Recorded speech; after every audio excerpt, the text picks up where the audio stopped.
आज बाबाले विशेष मुख्य पॉइंट, पुराने संस्कारों को खत्म कर अपने निजी संस्कार धारण करने वाले एवर रेडी बनो। पुराने संस्कारों को खत्म कर अपने निजी संस्कार धारण करने वाले एवर रेडी बनो। पुरानो संस्कार भनेको रावणको संस्कार, क्रोधको संस्कार, विकारको संस्कार।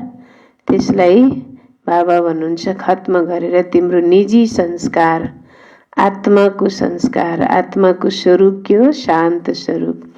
त आत्माको निजी स्वरूप के हो? शान्ति। आत्माको शक्ति के हो?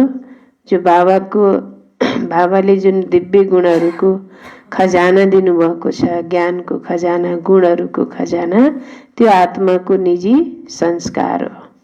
त जुन पुरानो रावणको संस्कार छ, क्रोधको संस्कार छ, या अलबेलापनको संस्कार छ, या अर्काको बुराई कमी कमजोरी हेर्ने संस्कार छ, चाहे त्यो महारथीको होस्, त्यो सबै संस्कारलाई बाबाले भन्नुहुन्छ परिवर्तन गर। कहिलेकाहीँ बच्चाहरूले के गर्छन्, महारथीको पनि विशेषतालाई कमजोरीलाई गहिराईले हेरेर फलो गर्छन् अरे, जसले गर्दा फेरि धोका खान्छन् पुरुषार्थमा।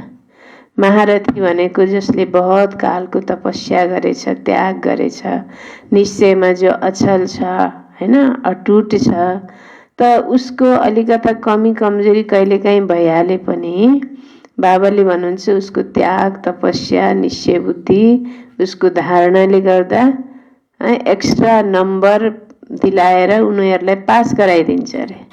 तर हामी अरू बच्चाहरू जसले उनको कमी कमजोरीलाई हेरेर अलबेला बन्छन्, लापरवाही हुन्छन्, उनीहरूले फेरि धोका खान्छन्।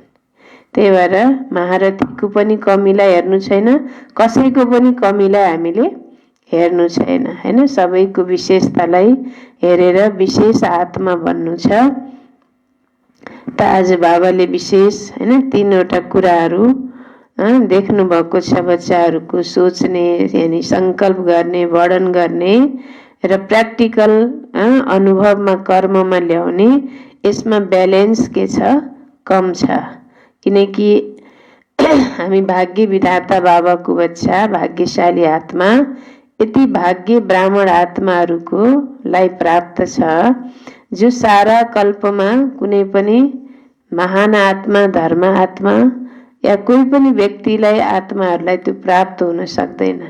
स्वयं भाग्य विधाता बाबाको हामी बच्चा, तै पनि त्यो भाग्यलाई बच्चाहरूले इमर्ज नगरेर मर्ज गरिदिन्छन्। लक्ष्य राखेको त चलेको छु, लक्ष्य त श्रेष्ठ छ, तर पनि त्यो आफ्नो जुन भाग्य छ, लक्ष्य छ, त्यो मर्ज हुन्छ। वायदा पनि गर्छन्, रोहरिहान पनि गर्छन् बाबासँग, तर पनि लक्ष्य र लक्षणमा अन्तर देखिनेको कारण त्यो सोच्ने, बोल्ने र प्र्याक्टिकलमा ल्याउनुमा बाबाले भन्नुभएको छ कमी छ। ब्यालेन्स नहुनाको कारणले त्यस्तो लक्ष्य राखेर पनि लक्षण र लक्ष्य समान हुँदैन। ज्ञान त सबैलाई बच्चाहरूले राम्रो राम्रो सुनाउँछन्, क्लास गराउँछन्। बच्चाहरूले क्लास गराएको देखेर बाबा पनि वाह वाह गर्नुहुन्छ, तर मुस्कुराउनुहुन्छ। तर बाबा भन्नुहुन्छ अरूलाई क्लास गराउनेको साथमा के गर्नु पर्यो? आफूलाई पनि क्लास गराउनु पर्यो, हैन। त यसरी विशेष आज बाबाले क्रोधका स्वरूपहरू पनि कति प्रकारका हुन्छन्, कस्ता कस्ता हुन्छन् र त्यसको परिणाम के हुन्छ, त्यो आज बाबाले बताउँदै हुनुहुन्छ।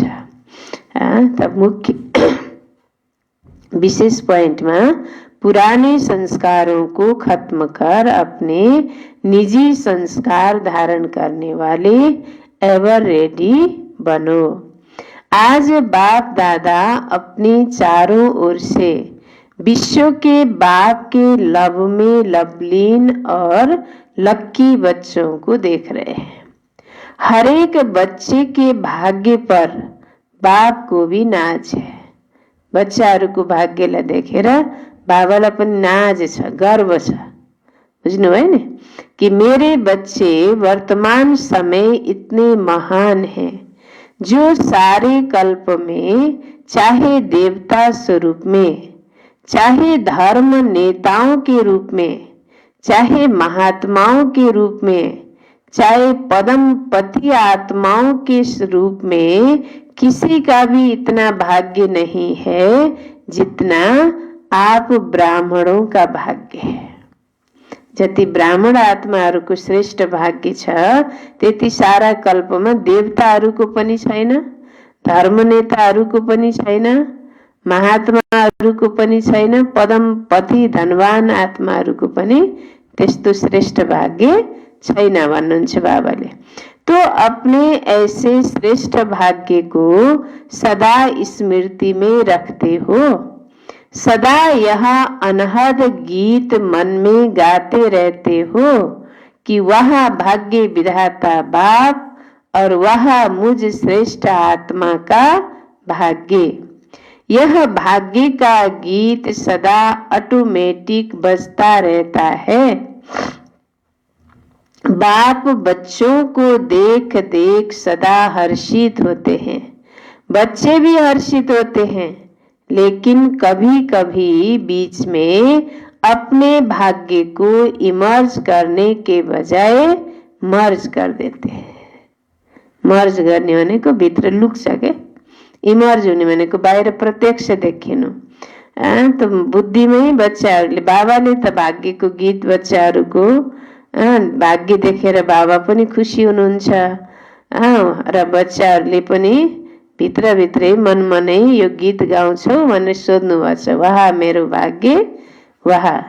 तर बच्चाहरू पनि खुसी त हुन्छन्, तर कहिलेकाहीँ के गर्छन्, आफ्नो भाग्यलाई इमर्ज गर्नुको सट्टा मर्ज गरिदिन्छन्। जब बाप देखते हैं कि बच्चों के अंदर अपनी सौभाग्य का नशा निश्चय मर्ज हो जाता है तो क्या कहेंगे, ड्रामा। बाबाले हेरिराख्नुहुन्छ। अब बाबाले के गर्ने, जब बच्चाहरूले आफ्नो सौभाग्यको नशा निश्चय मर्ज गर्छन् त्यति बेला बाबाले ड्रामा भनेर के गर्ने, अब क्या कहेंगे, ड्रामा कहेंगे।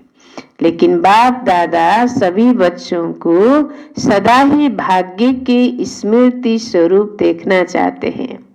आप भी सभी चाहते यही हैं, लेकिन आप भी सभी यही चाहते हैं, लेकिन बीच में आ जाता है। किसी से भी पूछो, सब बच्चे यही लक्ष्य रख करके चल रहे हैं कि मुझे बाप समान बनना ही है। लक्ष्य के छ हाम्रो, बाबा समान बन्नु नै छ। लक्ष्य बहुत अच्छा है, जब लक्ष्य श्रेष्ठ है, बहुत अच्छा है, फिर कभी इमर्ज रूप कभी मर्ज रूप क्यों? कारण क्या? बाप दादा से इतने अच्छे अच्छे वायदे भी करते हैं, रूह रिहान भी करते हैं, फिर भी लक्ष्य और लक्षण में अंतर क्यों? बाबा सोध्नुहुन्छ। बाबासँग यति राम्रो राम्रो वायदा हैन वायदा गर्छन्, रूह रिहान पनि गर्छन् बच्चाहरूले, तर पनि लक्ष्य र लक्षणमा यति फरक किन? तो बाप दादा ने रिजल्ट में देखा कि कारण क्या है। वैसे तो आप सब जानते हैं, नई बात नहीं है, कारण पनि बच्चाहरूलाई थाहा छ, नयाँ कुरा होइन। फिर भी बाप दादा रिवाइज कराते हैं के कारणले तो लक्ष्य र लक्षणमा अन्तर हुन्छ, त्यो आज बाबा रिवाइज कराउँदै हुनुहुन्छ। बाप दादा ने देखा 3 बातें, एक है सोचना यानी संकल्प करना, दूसरा है बोलना अर्थात वर्णन करना, तीसरा है कर्म में, प्रैक्टिकल अनुभव में और चलन में लाना। एउटा हुन्छ सोच्ने, अर्को बोल्ने र तेस्रो कर्ममा ल्याउनु हैन। तो तीसरा है कर्म में, प्रैक्टिकल अनुभव में और चलन में लाना, कर्म में लाना। तो तीनों का समान बैलेंस कम है। जब बैलेंस होता है तो निश्चय और नशा इमर्ज होता है।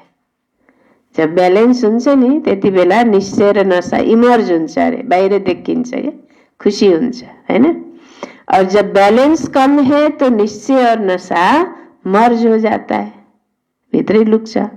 रिजल्ट में देखा गया कि सोचने की गति बहुत अच्छी भी है और फास्ट भी है। बोलने में रफ्तार और नशा वह भी 75% ठीक है। सोच्नमा 100% एकदम फास्ट गति र बोल्नमा 75%। बोलने में मेजॉरिटी होशियार भी है, लेकिन प्रैक्टिकल चलन में लाने में टोटल मार्क्स कम है। तो दो बातों में ठीक है, लेकिन तीसरी बात में बहुत कम है। दो बातों में तो ठीक है, लेकिन तीसरी बातों में बहुत कम है। कारण जब संकल्प भी अच्छा है, बोल भी बहुत सुंदर रूप में है, फिर प्रैक्टिकल में कम क्यों होता है? जब संकल्प पनि राम्रो छ, बच्चाहरूको बोल सुंदर वर्णन पनि गर्छन्, बोल भी बहुत सुंदर रूप में है, फिर प्रैक्टिकल में कम क्यों होता है? कर्म में प्रैक्टिकल रूप में किन कम हुन्छ? कारण क्या जानते हो? बाबा सोध्नुहुन्छ के कारण होला थाहा छ? सोच्ने पनि राम्रो, बोल्ने पनि राम्रो, तर प्रैक्टिकलमा हुँदैन, व्यवहारमा हुँदैन। के कारण होला? जानते हो? हाँ या ना बोलो। जानते बहुत अच्छा है। अगर किसी को भी कहेंगे इस टॉपिक पर भाषण करो या क्लास कराओ तो कितना अच्छा क्लास कराएंगे, और बड़े निश्चय नशे फलक से भाषण भी करेंगे, क्लास भी कराएंगे, कराते हैं। बाप दादा सबके क्लासेस सुनते हैं, क्या क्या बोलते हैं, मुस्कुराते रहते हैं। वहा बच्चे वहा, वहा बच्चे वहा भन्दै बाबा मुस्कुराउनुहुन्छ। मूल बात है, बाप दादा ने पहले भी सुनाया है, यह रिवाइज कोर्स चल रहा है। तो बाप कहते हैं कि कारण एक ही है, ज्यादा भी नहीं है, एक ही कारण है। और बाप दादा समझते हैं कि कारण को निवारण करना मुश्किल भी नहीं है, बहुत सहज है, लेकिन सहज को मुश्किल बना देते हैं। बाबाले भन्नुहुन्छ मूल बात अहिले रिवाइज कोर्स चल्दैछ र बाबाले भन्नुहुन्छ कारण पनि एउटै छ, धेरै छैनन्, एउटै कारण छ। र बाबाले के सम्झिनुहुन्छ कि यो त्यो कारणलाई निवारण गर्नु कुनै गाह्रो छैन, सजिलो छ। तर बच्चाहरूले त्यसलाई सजिलोलाई पनि के गराइदिन्छन्? मुश्किल, गाह्रो बनाइदिन्छन्। मुश्किल है नहीं बना देते, मुश्किल है नहीं क्या करते? बना देते हैं। क्यों? नशा मर्ज हो जाता है। एक ही कारण है, जो भी धारणा की बातें सुनते हो, करते भी हो, चाहे शक्तियों के रूप में चाहे गुणों के रूप में, धारणा की बातें बहुत अच्छी अच्छी करते हो, इतनी अच्छी करते हो जो सुनने वाले चाहे अज्ञानी चाहे ज्ञानी सुनकर बहुत अच्छा कहकर खूब तालियां बजाते हैं। बहुत अच्छा कहा, लेकिन कितने बार लेकिन आया? फेरि लेकिन सबै सुन्नेवालाले नि वाह वाह गर्छन्, तर लेकिन भनेको तर फेरि तर आयो अरे। यह लेकिन ही विघ्न डाल देता है। तर भन्ने शब्द जुन छ नि त्यसले नै के गरिदिन्छ? विघ्न ल्याइदिन्छ। लेकिन शब्द समाप्त होना अर्थात बाप समान समीप आना, और बाप के समीप आना अर्थात समय को समीप लाना। लेकिन अभी तक लेकिन शब्द कहना पड़ता है। बाप को अच्छा नहीं लगता, लेकिन कहना ही पड़ता है। बाबालाई राम्रो लाग्दैन त्यो लेकिन शब्द, तर भन्नुपर्छ किनकि बच्चाहरूको प्रैक्टिकलमा त्यो लेकिन शब्द आउँछ। तो कारण क्या, जो भी कहते हो धारण करते हो, धारणा के रूप से भी धारण करते हो, और वह धारणा किसकी थोड़ा समय किसकी ज्यादा समय भी चलती है, लेकिन धारणा प्रैक्टिकल में सदा बढ़ती चले। उसके लिए यही मुख्य बात है कि जैसे द्वापर से लेकर अंतिम जन्म तक जो भी अवगुण व कमजोरियां हैं उसकी धारणा संस्कार रूप में बन गई है। बाबाले भन्नुहुन्छ कारण के जो भन्छौ पनि धारणा पनि गर्छौ, धारणाको रूपमा धारणा गर्छौ र त्यो धारणा बाबा भन्नुहुन्छ कसैको धेरै समय कसैको थोरै समय चल्छ, तर त्यो धारणा प्र्याक्टिकलमा बढ्दै जाओस् त्यसको लागि मुख्य कुरा बाबाले भन्नुहुन्छ जस्तो द्वापरदेखि लिएर अहिले अन्तिम जन्मसम्मका जो पनि कमी कमजोरीहरू छन् त्यसको धारणा संस्कार रूपमा बन्यो। कमी कमजोरीको धारणा बनेको संस्कारमा, र बाबा भन्नुहुन्छ जो अवगुण या कमजोरियां हैं उसकी धारणा संस्कार रूप में बन गई है, और संस्कार बनने के कारण मेहनत नहीं करना पड़ता। अहिले कसैलाई केही भनिदियो भने रिस उठ्छ हैन, क्रोध गर्न मेहनत गर्नुपर्छ, आइहाल्छ। कति सजिलै आउँछ के, लोभ पनि आउँछ, अहंकार पनि आउँछ, सजिलै आउँछ, किनकि 63 जन्मको द्वापरदेखि लिएर अहिलेसम्मको त्यो संस्कार बनेको छ, त्यसको लागि मेहनत गर्न पर्दैन। छोड़ना भी चाहते हैं, अच्छा नहीं लगता है, फिर भी कहते हैं क्या करें, मेरा संस्कार ऐसा है। आप बुरा नहीं मानना, मेरा संस्कार ऐसा है, मेरो बानी नै यस्तै, संस्कार यस्तै, नराम्रो नमान्नलाई भने अरे उल्टो सुल्टो बोलिहाल्यो, क्रोध गरिहाल्यो, अनि फेरि नराम्रो नमान्नु होला, मेरो चाहिँ बानी यस्तै हो, मेरो संस्कारै यस्तै हो, मेरो भाव त्यस्तो छैन भन्छन् फेरि बच्चाहरूले हैन। संस्कार बना कैसे, तो बाबा सोध्नुहुन्छ संस्कार बना कैसे, बनाया तभी तो बना ना, त्यसै आफै त बनेन नि, बनाएर बने नि हैन, संस्कार बनाया तभी तो बनाना। तो जब द्वापर से यह उल्टे संस्कार बन गए जिससे आप समय पर मजबूर भी होते हो, फिर भी कहते हो क्या करें, संस्कार है, तो संस्कार सहज न चाहते हुए भी प्रैक्टिकल में आ जाते हैं। किसी को क्रोध आ जाता है, क्रोध आ जाता है, थोड़े समय के बाद कहते हैं आप बुरा नहीं मानना, मेरा संस्कार है। रिसाइहाल्ने, 2-4 शब्द भनिहाल्ने, अनि त्यसपछि आप बुरा नहीं मान्ना, एकछिन पछि त अलिकता रियलाइज हुन्छ नि, क्रोध शान्त भएपछि, अनि नराम्रो नमान्नु है, मेरो बानी यस्तै क्यार्ने भन्छन् अरे। क्रोध का संस्कार बनाया, अवगुणों को संस्कार बनाया, और गुणों को संस्कार क्यों नहीं बनाया भन्नुहुन्छ बाबाले। क्रोधलाई अवगुणलाई संस्कार बनायो, मेरो संस्कार हो भन्छौ, त गुणलाई संस्कार किन बनाएको छैनौ त भन्नुहुन्छ बाबाले।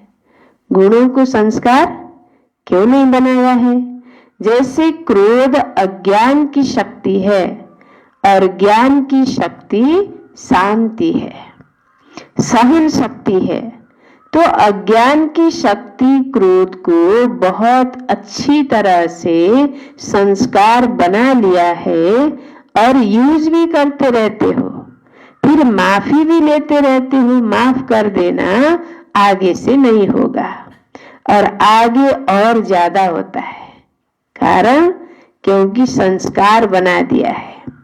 तो बाप दादा एक ही बात बच्चों को बार बार सुनाते हैं कि अभी हर गुण को, हर ज्ञान की बात को संस्कार रूप में बनाओ। जसरी क्रोध लोभलाई संस्कार बनाएको छ त्यस्तै त्यसलाई छोडेर बाबा भन्नुहुन्छ ज्ञानको हरेक गुण, हर ज्ञानको कुरालाई के गर, संस्कार बनाइदेऊ। ब्राह्मण आत्माओं के निजी संस्कार कौन से हैं? क्रोध या सहन शक्ति? ब्राह्मण आत्मा को निजी संस्कार क्रोध हो या सहन शक्ति हो? कौन सा है? सहन शक्ति, शांति की शक्ति यह है ना। तो अवगुणों को तो सहज ही संस्कार बना दिया, कूट कूट कर अंदर डाल दिया है, जो न चाहते भी निकलता रहता है। अवगुणलाई त आफ्नो संस्कार बनाइदियो, कुट कुट कर भनेको एकदम भित्र खाँदी खाँदी भरिएछ कि कुट कुट कर भनेको एकदम खाँदिएर हैन, भित्र एकदम भरिएको छ, डाल दिया अंदर कुट कुट कर, जो न चाहते भी निकलता रहता है। यति भरिएको छ क्रोधको संस्कार, अवगुणको संस्कार, विकारको संस्कार, नचाहेर पनि थोरै थोरै अटोमेटिक के भइराख्छ, निस्किराख्छ। कहिले वात्तै पनि निस्किन्छ, कहिले बिस्तारै थोथोरै निस्किन्छ हैन, किनकि भरि टनाटन छ नि त, भरिएछ। बाबा भन्नुहुन्छ जसरी त्यो अवगुणको संस्कार, अज्ञानको शक्ति, क्रोध एकदम तिमीले आफ्नो संस्कार बनाइदिएका छौ, 63 जन्मको मेरो संस्कार हो भनेर त्यसलाई स्वीकार गरेका छौ हैन, त्यस्तै बाबा भन्नुहुन्छ हर गुणको अंदर कुट कुट कर संस्कार बनाओ। गुणलाई यति भर भित्र खाँदी खाँदी कि अवगुण निस्किएर जाओस् हैन, र त्यो गुणको संस्कार भरियोस् हैन। हर गुण को अंदर कूट कूट कर संस्कार बनाओ। मेरा निजी संस्कार कौन सा है? सदा यह बात याद रखो, वह तो रावण की जायदाद संस्कार बना दिया। क्रोध, लोभ, अहंकार, मोह, काम विकार, ये सबै त रावणको सम्पत्ति हो नि त। रावणको सम्पत्तिलाई बाबा भन्छ तिमीले संस्कार बनाइदेऊ। पराये माल को अपना बना लिया, अब बाप के खजाने को अपना बनाओ। रावण की चीज को संभाल कर रखा है और बाप की चीज को गुम कर देते हो क्यों? रावण की चीज को संभाल कर रखा है और बाप की चीज को गुम कर देते हो क्यों? रावण से प्यार है? बाबा सोध्नुहुन्छ रावणसँग धेरै प्यार छ बाबासँग भन्दा? कोसँग प्यार छ?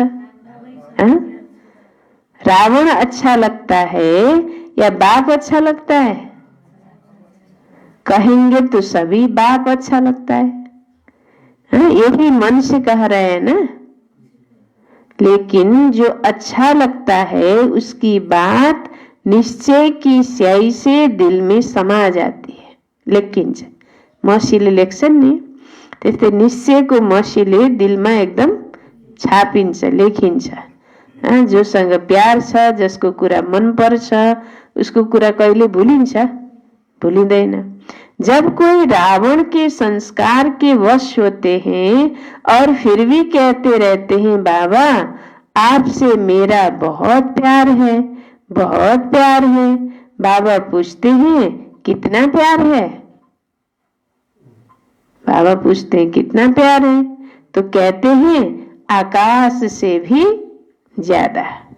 बाप सुनकर के खुश भी होते हैं कि कितने भोले बच्चे हैं, फिर भी कहते हैं, फिर भी बाप कहते हैं बाप का सभी बच्चों से वायदा है कि दिल से अगर एक बार भी मेरा बाबा बोल दिया, बाबा को बच्चाहरू प्रति वायदा छ कि बच्चाहरूले एकदम दिलबाट प्यारले एक पटक पनि मेरा बाबा भने बाबाले भन्छ दिल से अगर एक बार भी मेरा बाबा बोल दिया, फिर भले बीच बीच में भूल जाते हो, लेकिन एक बार भी दिल से बोला मेरा बाबा, भित्र दिलले स्वीकार गरेर मेरो बाबा भन्ने निस्क्यो हैन, स्वीकार गर्यो। मेरा बाबा तो बाप भी कहते हैं, जो भी हो जैसे भी हो क्या हो, मेरे ही हो।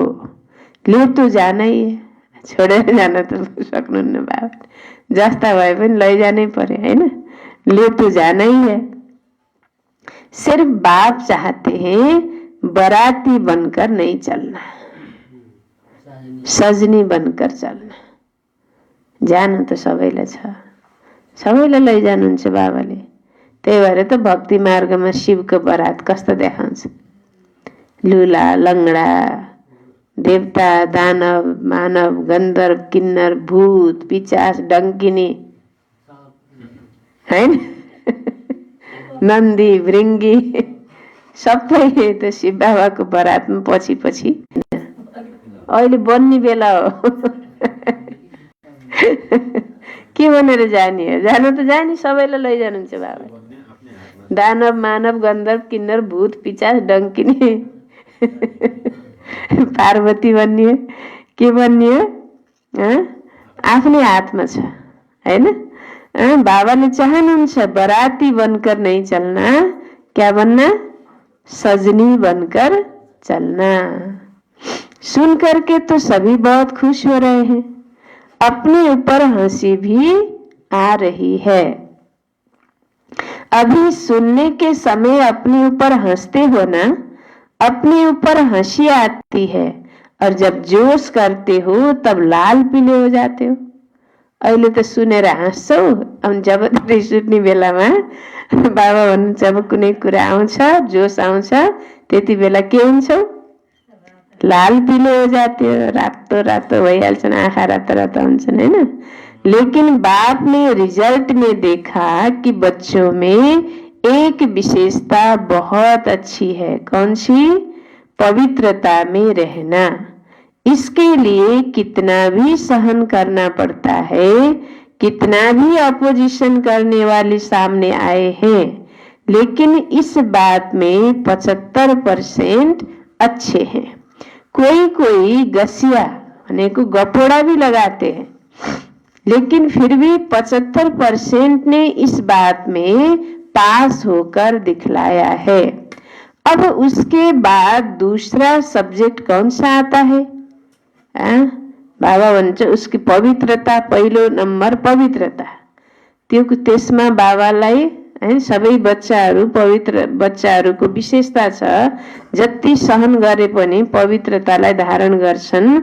त्यो बात देखेर बाबालाई मन पर्छ, राम्रो लाग्छ हैन। र दूसरा सब्जेक्ट, अब उसके बाद दूसरा सब्जेक्ट कौन सा आता है, क्रोध। देह भान तो टोटल है ही। कोही कोही बच्चाहरूले दोस्रो सब्जेक्ट देहभान भनेर जवाब दियो होला नि, त बाबा भन्नुहुन्छ देहभान तो टोटल है ही, लेकिन देखा गया है क्रोध की सब्जेक्ट में बहुत कम पास है।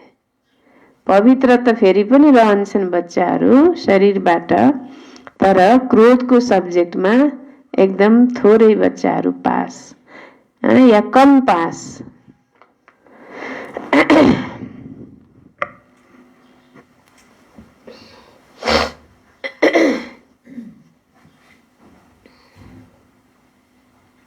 शांति शांति ओम शांति शांति। अंतर मन में ज्योति जगा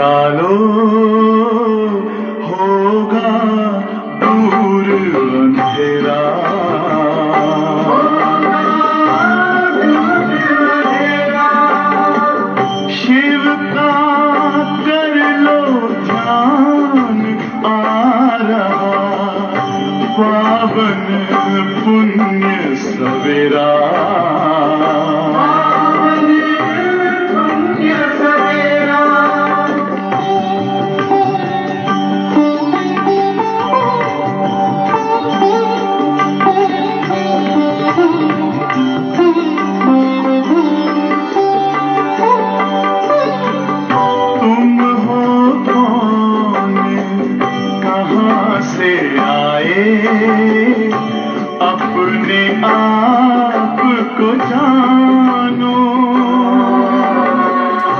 राजयोग के द्वारा अपना परम पिता पहचानो। इसी राजपथ पर चलकर तुम पालो अपना बसेरा।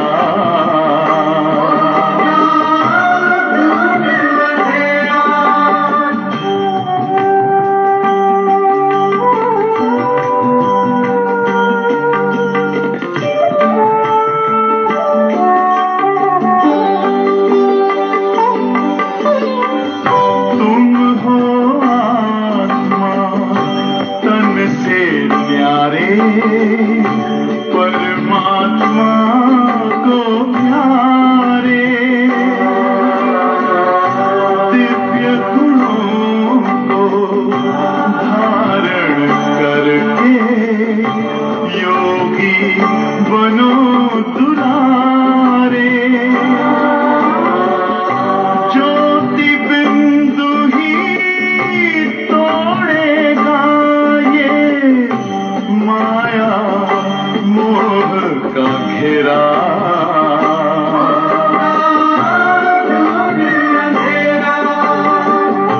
अंतर मन में ज्योति जगा लो, होगा दूर अंधेरा।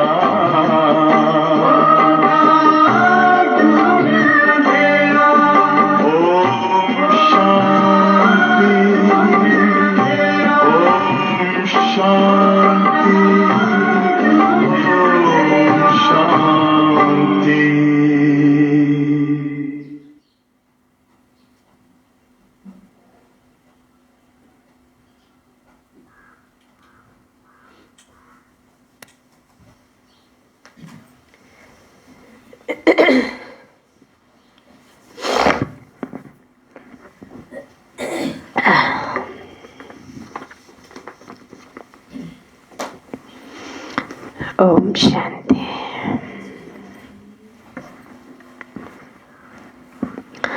त बाबाले के भन्नुभयो, दोस्रो सब्जेक्ट कुन चाहिँ हो? क्रोध। त क्रोधको सब्जेक्टमा के छन् बच्चाहरू? एकदम कम पास, फेलै भन्नु पर्यो। कम पास भन्नु र फेल भन्नु त एउटै हैन। ऐसे समझते हैं कि शायद क्रोध कोई विकार नहीं है, यह शस्त्र है, विकार नहीं है। लेकिन क्रोध ज्ञानी तु आत्मा के लिए महाशत्रु है। बच्चाले के ठान्छन्? यो क्रोध चाहिँ शस्त्र हो, अस्त्र शस्त्र, काम निकाल्ने के। यो विकार होइन भन् ठान्छन् सायद। तर बाबाले भन्नुभयो यो क्रोध ज्ञानी आत्माहरूको लागि महाशत्रु हो, क्योंकि क्रोध अनेक आत्माओं के संबंध संपर्क में आने से प्रसिद्ध हो जाता है और क्रोध को देख करके बाप के नाम की बहुत ग्लानि होती है ना। लोभ मोह या विकार, जो काम विकार तो फेरि नि गुप्त हुन्छ। क्रोध र अहंकार त यस्तो चीज हो जो एकदम बाहिरै के हुन्छ, देखिन्छ हैन। क्रोध एकदम आत्माहरूको सम्बन्ध सम्पर्कमा आउँदाखेरि प्रसिद्ध हुन्छ र बाबाको ग्लानि गराउँछ अरे। बाप के नाम की बहुत ग्लानि होती है। कहने वाले यही कहते हैं, देख लिया ज्ञानी तो आत्मा बच्चों को। ठुला ठुला ज्ञानीलाई नि देखियो, पुराना पुरानालाई, महारथीलाई नि भन्छन् फेरि। क्रोध के बहुत रूप है। अब क्रोध पनि कति थरीका हुन्छन् त्यो नि बाबाले बताउँदै हुनुहुन्छ। क्रोध के बहुत रूप हैं। एक तो महान रूप आप अच्छी तरह से देखते हो। क्रोध को महान रूप बाहिरै क्रोध गर्नु, क्रोध बस हात उठाइदिनु, कसैको हत्या हिंसै गरिदिनु, त्यो महान रूप बाबा भन्नुहुन्छ। त्यो त बाहिरै देखिन्छ। यो पहिलो नंबर भयो। दिखाई देता है क्रोध कर रहा है, एक तो महान रूप आप अच्छी तरह से जानते हो कि दिखाई देता है ये क्रोध कर रहा है। दूसरा, क्रोध का सूक्ष्म स्वरूप अंदर में ईर्ष्या, द्वेष, घृणा होती है।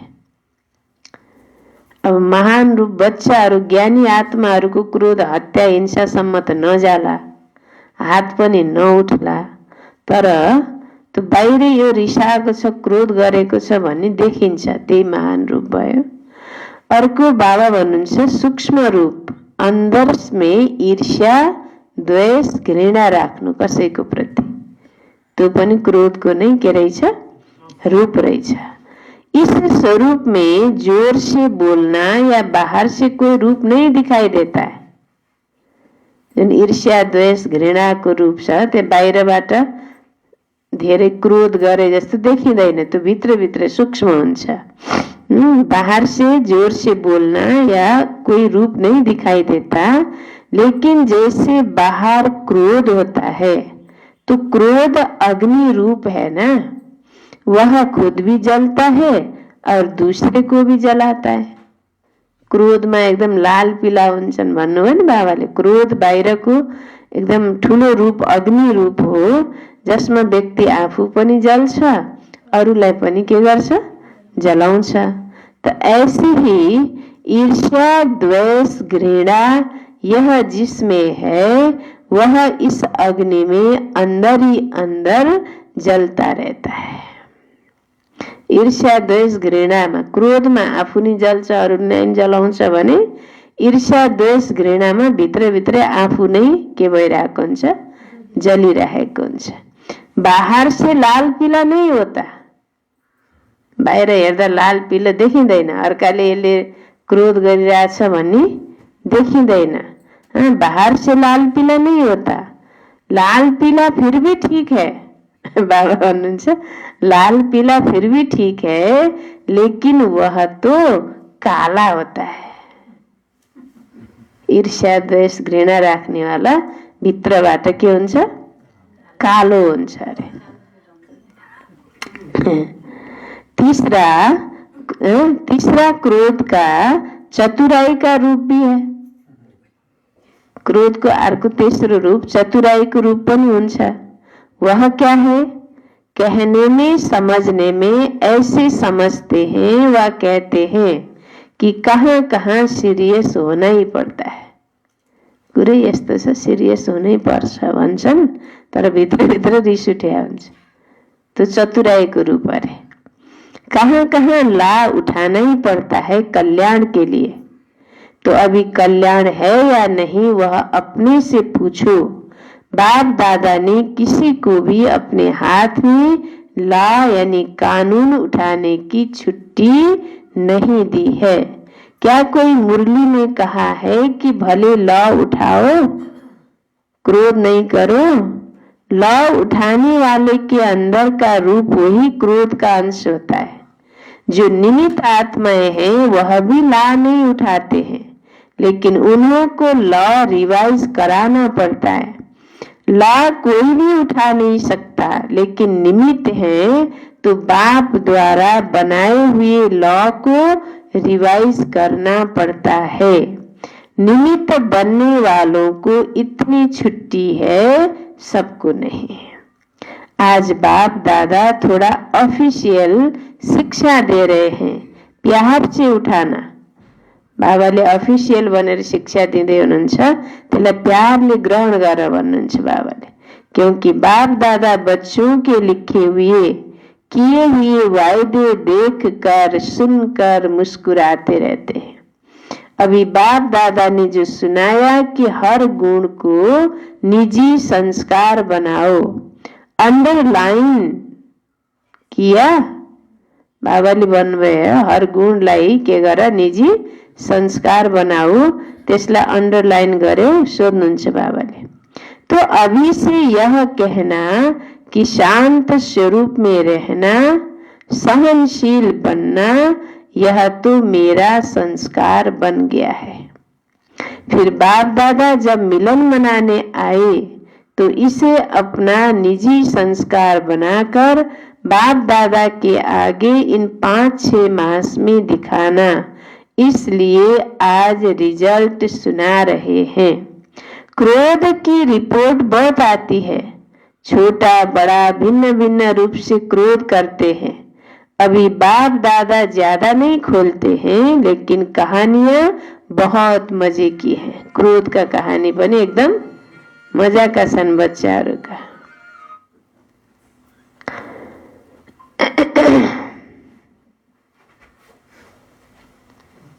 100 रुपियाँ भण्डारी। तो बाबा भन्नुहुन्छ, फिर बाप दादा जब मिलन मनाने आए तो अपना निजी संस्कार बनाकर बाप दादा के आगे इन 5-6 मास में दिखाना, इसलिए आज रिजल्ट सुना रहे हैं। क्रोध की रिपोर्ट बहुत आती है, छोटा बड़ा भिन्न भिन्न रूप से क्रोध करते हैं। अभी बाप दादा ज्यादा नहीं खोलते हैं, लेकिन कहानियां बहुत मजे की हैं। इसलिए आज से क्रोध को क्या करेंगे? आज से क्रोध को क्या करेंगे? विदाई देंगे? विदाई देंगे? सुन्नुहुन्छ बाबा। सभी ने ताली बजाई तो बाबा भन्नुहुन्छ, देखो ताली बजाना बहुत सहज है, लेकिन क्रोध की ताली नहीं बजे। क्रोध गर्दा नि ताली बज्छ नि त, बना भन्नुहुन्छ हैन। ताली, हातको ताली बजाउन त सजिलो छ, तर बाबा भन्नुहुन्छ क्रोध की ताली नहीं बजे। बाप दादा अभी यह बार बार सुनना नहीं चाहते हैं, फिर भी रहम पड़ता है तो सुन लेते हैं। तो अब से यह नहीं कहना कि बाबा वायदा तो किया लेकिन फिर आ गया, क्या करें, चाहते नहीं है आ जाता है। आप ही माया को समझा दो, क्रोध को समझा दो, तो यह पुरुषार्थ भी बाप करे और प्रारब्ध बच्चे लेंगे। तो प्रारब्ध बच्चा लिने, पुरुषार्थ चाहिँ सबै बाबाले गरिदिने। यह भी मेहनत बाप करे, तो ऐसा वायदा नहीं करना जो फिर 5 मास के बाद रिजल्ट देखे। भले आप बताओ नहीं बताओ, बाप के पास तो पहुंचती है। ऐसी रिजल्ट ना हो कि क्या करें हो जाता है, सरकमस्टांस ऐसे आते हैं। बात बहुत बड़ी हो गई ना, बाप को भी समझाने की कोशिश करते हैं, बड़े होशियार हैं। कहते हैं बाबा छोटी मोटी बातें हम पार कर लेते हैं, यह तो बात ही बड़ी थी ना। सानो सानो कुरा भए केही थिएन, पार गरिन्थ्यो। यो कुरै यति ठुलो थियो, कुरै सिरियस थियो, बात ही बड़ी थी ना। तो अभी दोष किस पर रखा? बात पर। और बात क्या करती है? आई और गई। बात कुरा त समझदार छ, 5000 वर्षपछि मात्रै आउँछ, फेरि आउँदैन। तर बच्चाहरूले त्यसलाई के गर्छन्? समातेर राख्छन्। बात क्या करती है? आई और गई, 5000 वर्ष के बाद फिर बात आएगी। जो 5000 वर्ष के बाद बात आनी है, उस पर दोष रख देते हैं। ऐसे नहीं करना। क्या करूं? यह संकल्प में भी नहीं लाना। बाप दादा क्रोध के लिए विशेष क्यों कह रहा है? क्योंकि अगर क्रोध को आपने विदाई दे दी तो इसमें लोभ, इच्छा सब आ जाता। क्रोध विदाई गर्ने बित्तिकै लोभ, इच्छा, कामना सब विदाई लिन्छन्। लोभ सिर्फ पैसे और खाने का नहीं होता है, भिन्न भिन्न प्रकार की, चाहे ज्ञान की चाहे अज्ञान की कोई भी इच्छा, यह भी लोभ है। तो क्रोध को खत्म करने से लोभ स्वतः खत्म हो जाएगा, अहंकार भी खत्म हो जाएगा। अभिमान आता है ना, मैं बड़ा, मैं समझदार, मैं जानता हूं, यह क्या अपने को समझते? यसले के ठान्या छ आफूलाई? म कम छु र त्योभन्दा म बुद्धिमान छु। यह क्या समझते अपने को? तब क्रोध आता है। तो अभिमान और लोभ यह भी साथ साथ विदाई ले लेंगे। इसीलिए बाप दादा विशेष लोभ के लिए न कह करके क्रोध को अंडरलाइन करा रहा है। तो संस्कार बनाएंगे, सोध्नुहुन्छ बाबा, बनाएंगे संस्कार?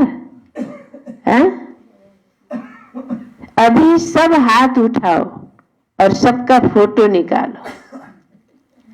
बाबाले हात उठाऊ भन्नुभएको छ, बुझ्नु भएन? कसैले बुझ्नु भएन? के भन्नुभयो बाबाले? अभी सब हात उठाओ और फोटो निकालो। मधुवनमा त फोटो निक्लिहाल्छ, यहाँ पनि माथि निस्किरहेछ नि, नउठाएको पनि देख्नुभयो बाबाले। कमसेकम हात उठाऊ भनेको नि नमान्ने कस्ता रहेछन्। अनि हात उठाऊ भनेको बुझिन्न ल हेर, यत्रो बेर सुनेर बुझ्दै बुझिन भन्ने। ल फेरि सुन्नु। अभिमान और लोभ यह भी साथ साथ विदाई ले लेंगे। क्रोधलाई विदाई दिएपछि अभिमान र लोभले पनि विदाई लिन्छ अरे। इसीलिए बाप दादा विशेष लोभ के लिए न कह करके क्रोध को अंडरलाइन करा रहा है। तो संस्कार बनाएंगे? अब बाबाले सोध्नुभयो, संस्कार बनाएंगे? अभी सब हात उठाओ और सबका फोटो निकालो भनेपछि एक पटकमा ध्यान दिएर मुरली सुन्नु हुँदो रहेछ। अच्छा, सबने हाथ उठाया। अभी थोड़ी सी मुबारक देते हैं, बहुत नहीं। संस्कार कस्तो बनाउने? गुणको संस्कार, शान्तिको संस्कार, सहन शक्तिको संस्कार। ताली बजाइदिनु है। त अब त्यो संस्कार बनाउने, क्रोधको संस्कारलाई के गर्ने? छोड्ने। त बाबा भन्नुहुन्छ अभी थोड़ी सी मुबारक देते हैं। हात उठाएकोमा थोरै मुबारक, अब पुरा मुबारक चाहिँ गरिसकेर रिजल्ट देखेपछि अनि बल्ल दिनुहुन्छ। अभी थोड़ी सी मुबारक देते हैं, बहुत नहीं। और जब फिर से रिजल्ट देखेंगे, फिर वतन के देवताएं भी, स्वर्ग के देवताएं भी आपके ऊपर वाह वाह के पुष्प गिराएंगे। आज से हर एक अपने में देखे, दूसरे का नहीं देखना। आजदेखि सबैले आफूलाई हेर, अर्कालाई नहेर भन्नुहुन्छ बाबाले। दूसरे की यह बातें देखने के लिए मन की आंख क्या करना? बंद करना। दूसरे की यह बात देखने के लिए मन की आंख बंद करना। ये आंखें तो बंद नहीं कर सकते, यो चिम्लेर त काम हुँदैन।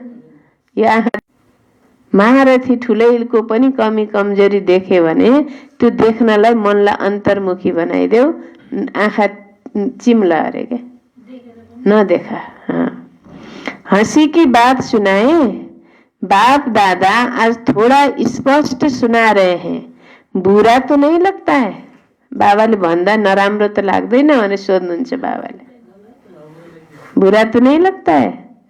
अच्छा, एक और भी बात स्पष्ट सुनाते हैं। बाप दादा ने देखा है कि मेजॉरिटी समय प्रति समय, सदा नहीं, कभी कभी महारथियों की विशेषता को कम देखते और कमजोरी को बहुत गहराई से देखते हैं और फॉलो करते हैं। महारथीहरूको विशेषतालाई नहेर्ने, कमजोरीलाई एकदम गहिराईले हेरेर अनि फलो गर्छन्। महारथीले यस्तो गरेपछि मैले गरे के भयो त? एक दिन महारथी अमृत बेला उठेन भने आफूले 10 दिन मिस गर्ने। ऊ पनि उठेको थिएन के, हैन? सानो सानो एउटा उदाहरण के। तो एक दो से वर्णन भी करते हैं कि क्या है, सबको देख लिया है। महारथी भी करते हैं, हम तो है ही पीछे। अब महारथी जब बदलेंगे ना तो हम बदल जाएंगे। लेकिन अब सुनो, लेकिन महारथियों की तपस्या, महारथियों के बहुत काल का पुरुषार्थ, उन्हों को एडिशन मार्क दिलाकर भी पास विद ऑनर कर लेती है। एउटा सानो कमी कमजोरी हुँदैमा महारथी फेल हुन्छन् र उनीहरूको बहुत कालको तपस्या पुरुषार्थले एडिसन नंबर दिलाएर पास विथ अनर गरिदिन्छ रे। आप इसी इंतजार में रहेंगे कि महारथी बदलेंगे तो हम बदलेंगे, तो धोखा खा लेंगे। इसलिए मन को अंतर्मुखी बनाओ। समझा? यह भी बाप दादा बहुत सुनते हैं। देख लिया देख लिया, हमारी भी तो आंखें हैं ना, हमारे भी तो कान है ना, हम भी बहुत सुनते हैं। लेकिन महारथियों से इस बात में रिस नहीं करना। अच्छाई की रेस करो, बुराई की रिस नहीं करो, नहीं तो धोखा खा लेंगे। बाप को तरस पड़ता है क्योंकि महारथियों का फाउंडेशन निश्चय अटूट अचल है। उसकी दुआएं एक्स्ट्रा महारथियों को मिलती है। इसलिए कभी भी मन की आंख को इस बात के लिए नहीं खोलना, बंद रखो। सुनने के बजाय मन को अंतर्मुखी रखो। समझा? बाबाले सोध्नुहुन्छ लास्टमा, समझा? बुझ्यौ? अच्छा, चारों ओर के सर्व बाप दादा के लवलीन आत्माएं, सर्व बाप की सेवाधारी आत्माएं, सर्व सहज पुरुषार्थ को अपनाने वाली श्रेष्ठ आत्माएं, सदा बाप समान बनने के लक्ष्य और लक्षण को समान बनाने वाली बाप के समीप आत्माओं को बाप दादा का बहुत बहुत याद प्यार और नमस्ते। हम बच्चों का भी बाप दादा को याद प्यार नमस्ते। गुड मॉर्निंग बाबा, गुड मॉर्निंग, नमस्ते बाबा, नमस्ते, शुक्रिया बाबा, शुक्रिया, थैंक्स बाबा। यो छ वरदान। सबको अमर ज्ञान दे, अकाले मृत्यु के भय से छुड़ाने वाले शक्तिशाली सेवाधारी भव। सबको अमर ज्ञान दे, अकाले मृत्यु के भय से छुड़ाने वाले शक्तिशाली सेवाधारी भव। विस्तार। दुनिया में आजकल अकाले मृत्यु का ही डर है। कता मरिन्छ कि भरे के हुने, भोलि के हुने हो, हैन? रोग लाग्छ कि कहीं एक्सिडेंट हुन्छ कि डर के छ, त्यही मात्रै छ नि, कता मरिन्छ कि भन्ने। दुनिया में आजकल अकाले मृत्यु का ही डर है। डर से खा भी रहे हैं, चल भी रहे हैं, सो भी रहे हैं। खानी पिउनी सुत्नी सबै गरे हैं, तर डराई डराई। डर से खा भी रहे हैं, चल भी रहे हैं, सो भी रहे हैं। ऐसी आत्माओं को खुशी की बात सुनाकर भय से छुड़ाओ। बाबाले भन्छ यस्ता आत्माहरूलाई खुशीको कुरा सुनाएर भयबाट, डरबाट के गर? छुड़ाओ। उन्हें खुश खबरी सुनाओ कि हम आपको 21 जन्मों के लिए अकाले मृत्यु से बचा सकते हैं। उनीहरूलाई खुश खबरी सुनाओ कि हामी तपाईलाई 21 जन्मको लागि के गर्न सक्छौं? अकाले मृत्युबाट बचाउन सक्छौं। हर आत्मा को अमर ज्ञान दे, अमर बनाओ, जिससे वे जन्म जन्म के लिए अकाले मृत्यु से बच जाएं। ऐसे अपने शांति और सुख के वाइब्रेशन से लोगों को सुख चैन की अनुभूति कराने वाले शक्तिशाली सेवाधारी बनो। बाबाले भन्नु यस्तो आफ्नो शान्ति र सुखको भाइब्रेसनले अरू आत्माहरूलाई सुख चैनको अनुभूति गराउने वाला शक्तिशाली सेवाधारी बना। फेरि एकपटक। वरदान। सबको अमर ज्ञान दे, अकाले मृत्यु के भय से छुड़ाने वाले शक्तिशाली सेवाधारी भव। विस्तार। दुनिया में आजकल अकाले मृत्यु का ही डर है। डर से खा भी रहे हैं, चल भी रहे हैं, सो भी रहे हैं। ऐसी आत्माओं को खुशी की बात सुनाकर भय से छुड़ाओ, उन्हें खुशखबरी सुनाओ कि हम आपको 21 जन्मों के लिए अकाली मृत्यु से बचा सकते हैं। हर आत्मा को अमर ज्ञान दे, अमर बनाओ, जिससे वे जन्म जन्म के लिए अकाली मृत्यु से बच जाएं।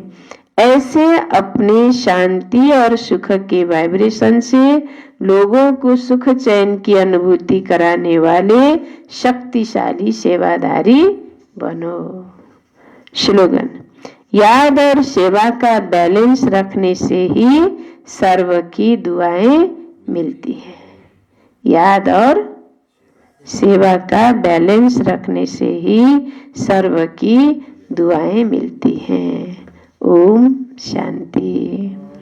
मुख्य पॉइंट के थे: पुराने संस्कारों को खत्म कर अपने निजी संस्कार धारण करने वाले एवर रेडी बनो।